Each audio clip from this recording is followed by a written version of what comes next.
to, because they think in case this happens, Uganda will be supporting, that is the team of Cameroon, and they will be against them. So with that, they are paying Nambole Stadium, but at the same time, they are going to be playing their games behind closed doors. That means no fans shall be entertained at, that is the National Stadium of Mandela National Stadium of Nambole this very, very coming days. So those are some of the big and top-notch stories coming from the side of Kenya and AFCON respectively. But when we start from here, we did also see fixtures of, that is the FUFA Big League kickstart.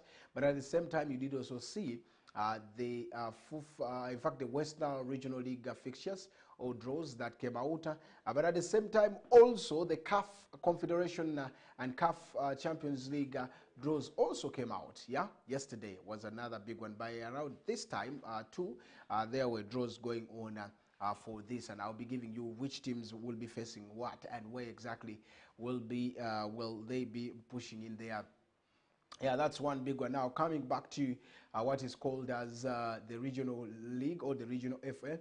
Yes, the FA is trying so much to see that things get to level and start on well. Now, tentatively, we've seen dates being drawn for, that is, the clubs and the teams.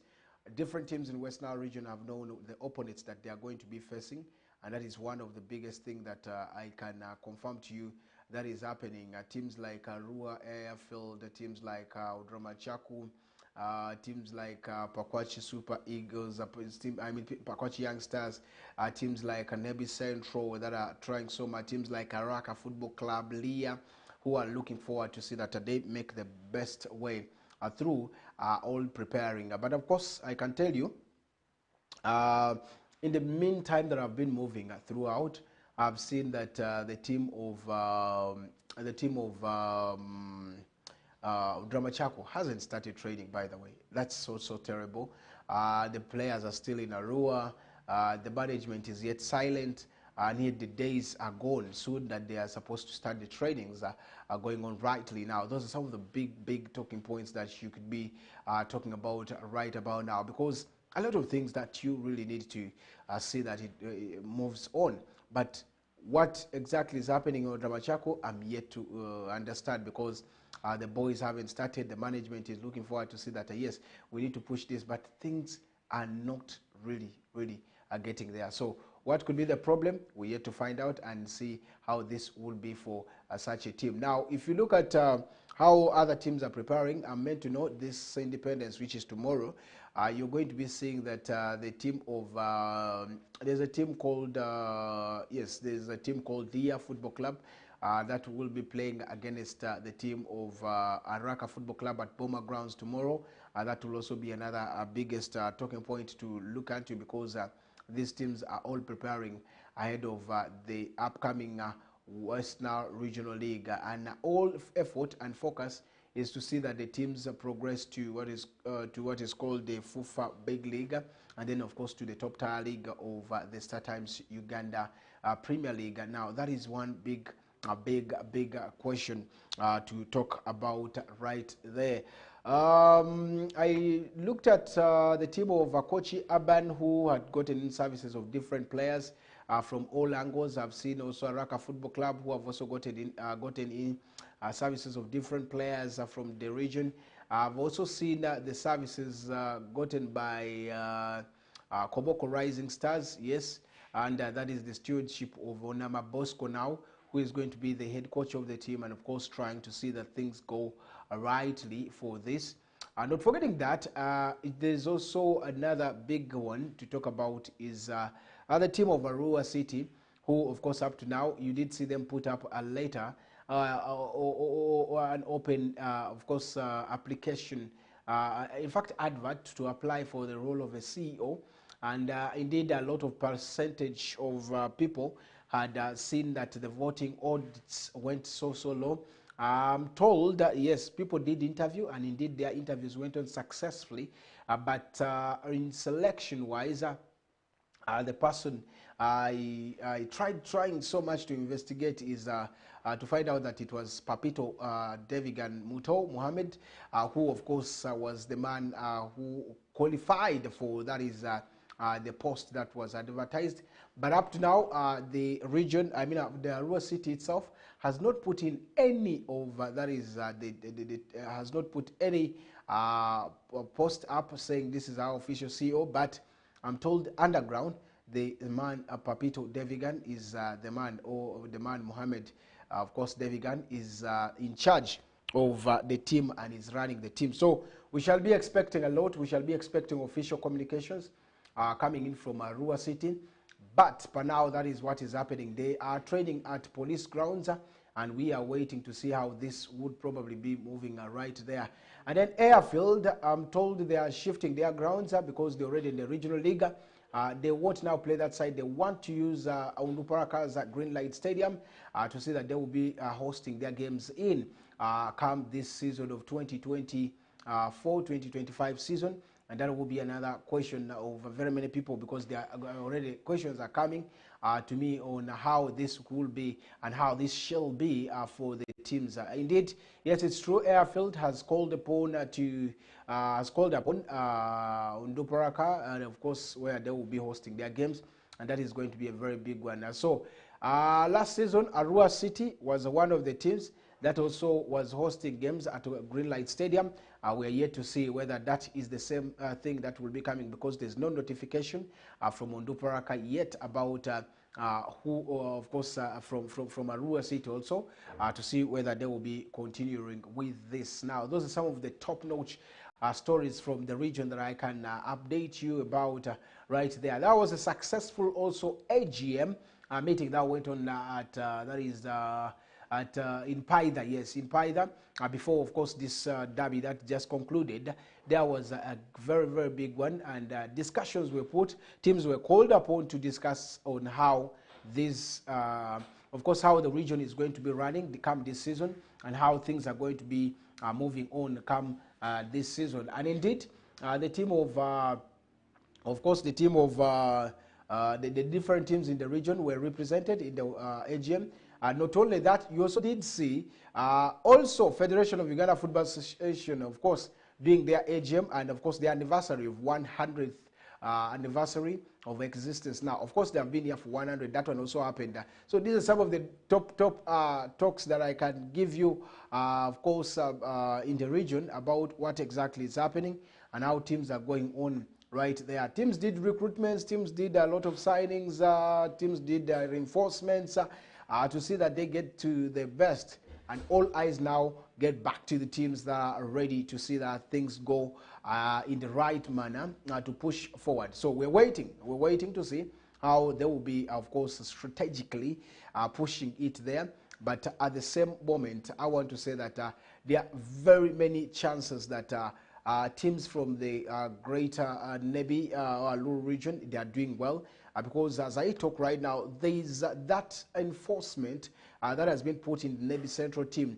They've gotten very good players from the sides of Bugoyi, the sides in the Congo side, trying to push things and trying to make sure that, yes, it's the time for them to progress. Nebi has gone to the to the finals of the region so far twice, and they have not been getting through. Now, this time, could it be their time, is also another question that we shall be asking, because normally these games are played right here at Arua at Greenlight Stadium, and you see how teams, of course, mess up. Even when Adjumani Town Council went to, that is the FUFA Big League, yes, you did see what happened, and indeed it was not an easy one, right, to talk about. So exactly that is how teams are. We have seen Iraq also introducing one or two names into their books. I did see the team of Koboko Rising Stars are getting star players into their team, probably to push in.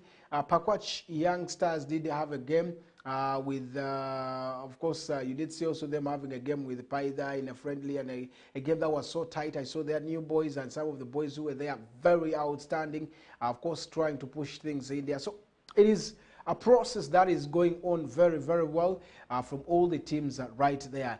And that is how things are also moving forward. We did see the under 20 women's team also take notch in the rugby, where of course you did see them fall short against Tunisia.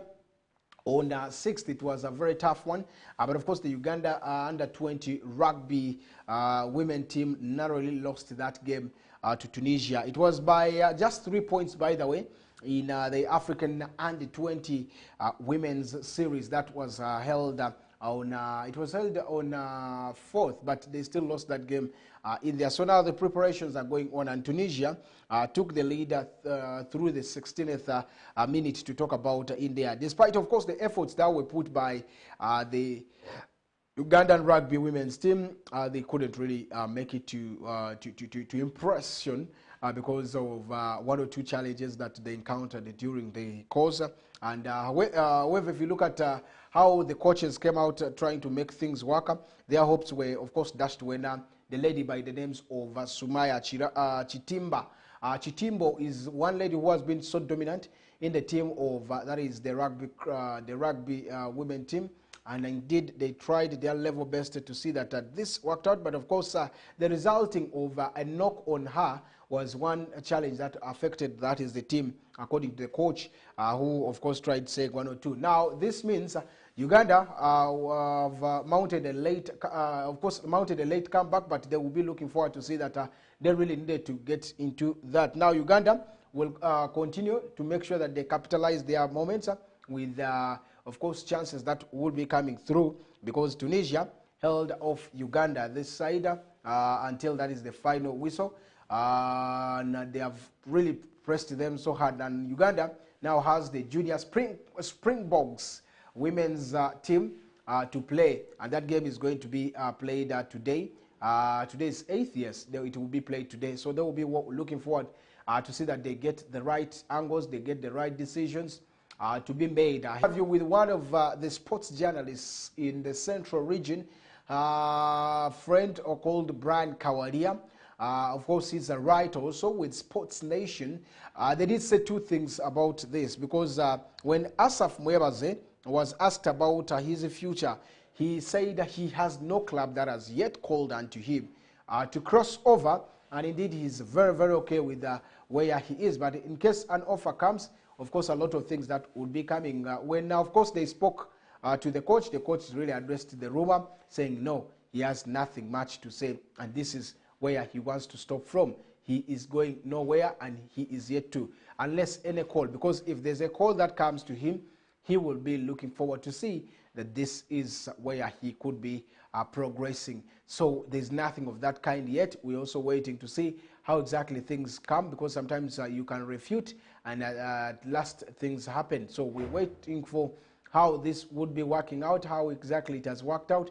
But a lot of things from the angles that we are talking about will be the eyes that will be looking into where exactly the angle could be. And then we looked into also how, of course, the FUFA Big League went on. Yes, it was a very big one with the FUFA Big League encounter that saw different clubs are pushing very, very hard.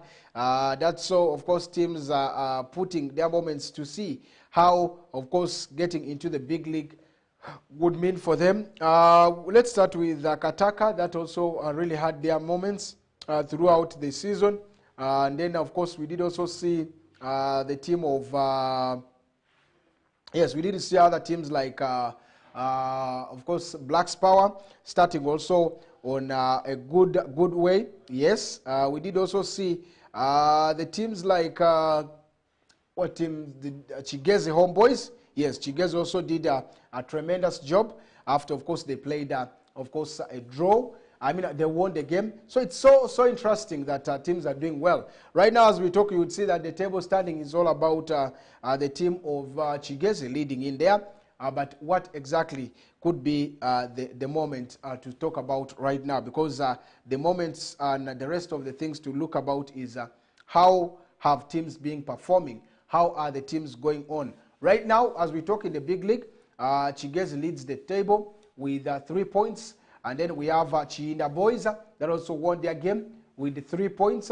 And then number 3 is Blacks Power that won Arua Hill Sports Club by 1-0, and they have 3 points also. Then you have Busoga United and the team of Kataka that drew Gaddafi, that drew at number 6 Karo Karunji, that drew Paida, that drew with Onduparaka, of course, and Onduparaka with 1 point, and then Boma Calvary that has not played, Boma hasn't played, Buhimba has not played any game, but Maida has played a game. That means they will have to go to the relegation battle because they are negative 1 goal. And then Arua Hill Sports Club, that is the relegation battle yet, at the 14th.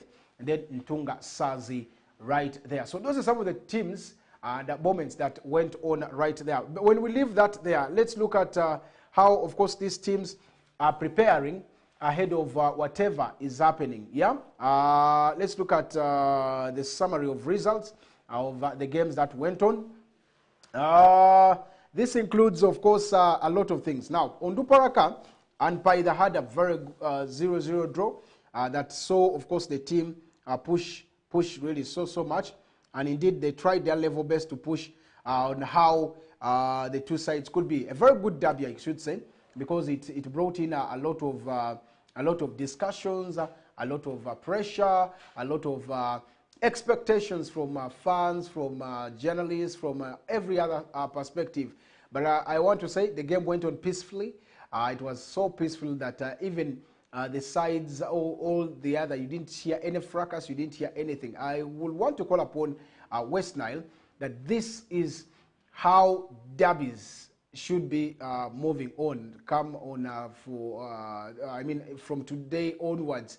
It's not about war, it's not about who has done this or what. Yes, you can have your other differences, but for the managers of these clubs, let's always pray the fairness. Let's pray this is a game to talk about. This is you either win, lose, or draw, so that even the players know it. Yes, the intensity, the pressure of the games may be there, but how do we preach love? Because football is a fair game. Football is today I'm here, tomorrow I'll be at Paida, and then so that's how exactly it is. All in all, I want to thank the two teams because that gap was there of saying that let's have this together. I started seeing that in the pre-match. Of course, the pre-match meeting with the officials, the match assessors, the referees. Yeah, it was a very good one. So I think ending in such a manner means a lot, really, to see that these games push into the right angle. So I want to thank also the Federation for, of course, seeing that, yes, this could be one of the biggest things to test the starting stanza with. And indeed, you would be shocked in case things don't go right or if things are not going well. I want to also say that, yeah, the home team did everything, security and the rest, but also the away team came when they were calm and tried so much to see that the games needed to go on. And indeed, it went on very well. And we are here to say that, yes, it is the right time to see things go rightly. Okay, with that, I want us to also talk about a little bit of Uganda Premier League, because it looks like there are some teams that could also sack their coaches before even the season closes or even before reaching far. One of them is Lugazi Football Club. Maroons Football Club had a game with Lugazi, and Lugazi lost that game by 1-0. Then Vipers beat Villa by 2-1 after Villa scoring first, but Vipers mentally came strong and won that game by 2-1. And then you did see URA and Mbale Heroes played. Mbale Heroes lost the game 4-0 to URA in their own home in Mbale Municipal Grounds. Express beat a team NEC by 2-1. And of course, that is another one. Now, another coach I could be seeing also fired anytime in case he does not improve is Chitara's coach after they lost to Police 1-0. A goal scored by, of course, Kachanchu, who, of course, got into that. Then Bull is also another, by the way, another one that you could be seeing that coach on also a pressure that is mounting on him. 2-0. Mbarara City of Charles Livingston Babazi winning that game in there. Then there is UPDF that also did beat Team Wachiso Giants by 1-0. Whereas Bright Stars lost to KCCA by 1-0 at their own home. And then Express Maroons was another. That's now a game that was played another. But on first up to that is 6. Those were the games. Now, one which coaches are we talking about? One is Sempiji. Sadiq Sempiji was of course at I think Mbarara City last season, and indeed tried their level best, but they have not gotten where they need to. Yeah, where they need to. 2, that is for Lugazi. 2, Senyondo, who of course is also another name. Chitara has played games, but how many have they won? I think only once, and that is another challenge in there. 3 is Chikomeko of course the team of Abe Chikomeko of Bull Football Club. Bull is losing it out because they are also losing the games so much. If you look at the Star Times Uganda Premier League table standings, guys, you would say that yes, of course, something needs to be done. After of course I think 5 games being played, you should want to see improvement in these teams. What are the teams leading right now? Because NEC has been the table topper of the Star Times Uganda Premier League, but they have not done a lot to see that this works out so much after they lost that game in there. They are now 9 points and 1 point shy behind, of course, KCCA, who are the table toppers with 10 points in there. And then number 2 is NEC Football Club with 9, and then URA at number 3 with 7 points, Vipers at number 4 with 7 points, and then Wachiso Giants at number 5 with 7 points, as UPDF at 7 points at number 6. 7th is Express with 7 points, Villa is at number 8 with 6 points, Police at number 9 with 6 points, as Mbarara City at number 10 with 5 points, Maroons at number 11 with 5 points, Chitara at number 12 with, of course, 3 points after one game. They have played 4 games so far, but won once. That means the rest have been losses. 3 consecutive losses for Senyondo, as Zambale Heroes also has 3 points. They have also won once. They have not drawn any. They have been beaten consecutively thrice. As Bright Stars, 2 points. Bull, 2 points. They have drawn twice. And then Lugazi has 1 point. They have not won any of that. Sadiq Sempiji is the man I'm talking about. So what is your prediction over these coaches? There's Abe Chikomeko, there's Sadiq Sempiji, there's Senyondo Brian. Now, those are the coaches I'm suspecting to also follow Kozazovic of, that is the team of Viper Sports Club, because they brought in, of course, the Serbian who was already gone. Yes, he was said to step aside, but we know at Vipers when you're suspended, you have no future. And of course, I just saw the tweet put by Kozazovic. It looks like things are not well for him, and he could have left the team on permanent basis. So those are some of the things in the Star Times Uganda Premier League right now trending and right now pushing. But what next for these teams? What are the next teams that they are going to be playing? We shall start from the big league to the Star Times Uganda Premier League in the second half of this show as we take a break.